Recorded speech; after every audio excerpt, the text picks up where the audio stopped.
예와 법도를 중시했던 선비의 나라, 조선. 우리는 흔히 조선시대를 매우 엄격하고 절제된 사회로 기억합니다. 하지만 1880년 한 신하가 고종에게 올린 상소문에는 충격적인 내용이 담겨 있었습니다.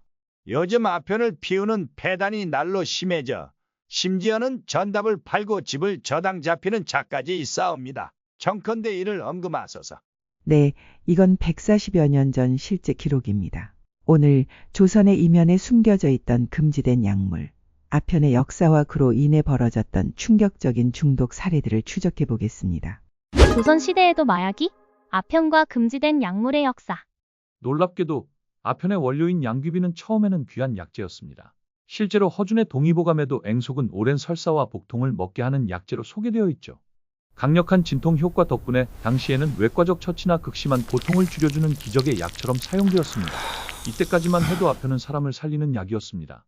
하지만 19세기 굳게 닫혔던 조선의 문이 열리면서 상황은 급변합니다.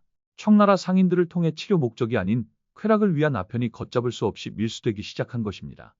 황성신문의 기록에 따르면 처음에는 일부 부유층의 유흥거리였던 아편이 점차 일반 백성들에게까지 퍼져나가며 심각한 사회 문제로 대두되기 시작했습니다. 기록에 따르면 한양에는 연관, 즉 아편굴이라 불리는 비밀스러운 장소까지 생겨났고 이 검은 연기는 신분을 가리지 않고 조선 사회를 깊숙이 병들게 했습니다. 조선 후기의 실제 재판 기록에는 아편 중독의 비참한 결과가 생생하게 담겨 있습니다.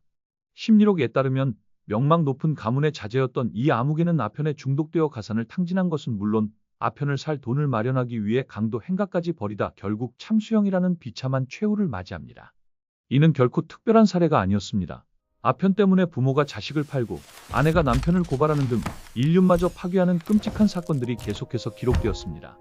사태가 걷잡을 수 없이 심각해지자 마침내 국가가 나섭니다. 고종 황제는 1895년을 전후하여 아편엄금령을 여러 차례 강력하게 반포합니다. 아편을 제조하거나 밀매하는 자는 물론 흡입한 자까지 모두 최고 사형에 처한다. 하지만 이미 조선 깊숙이 파고든 중독의 뿌리를 뽑기엔 역부족이었습니다. 특히 나라가 혼란했던 일제강점기에는 조선 총독부가 세수 확보와 민족 저항 의지 약화를 위해 아편을 사실상 방치하면서 그 폐해는 극에 달하게 됩니다. 기적의 약에서 사회를 파괴하는 악마의 연기까지 아편이 조선에 남긴 상처는 깊고 참혹했습니다. 그리고 그 중독의 역사는 오늘날 우리에게도 많은 것을 시사합니다.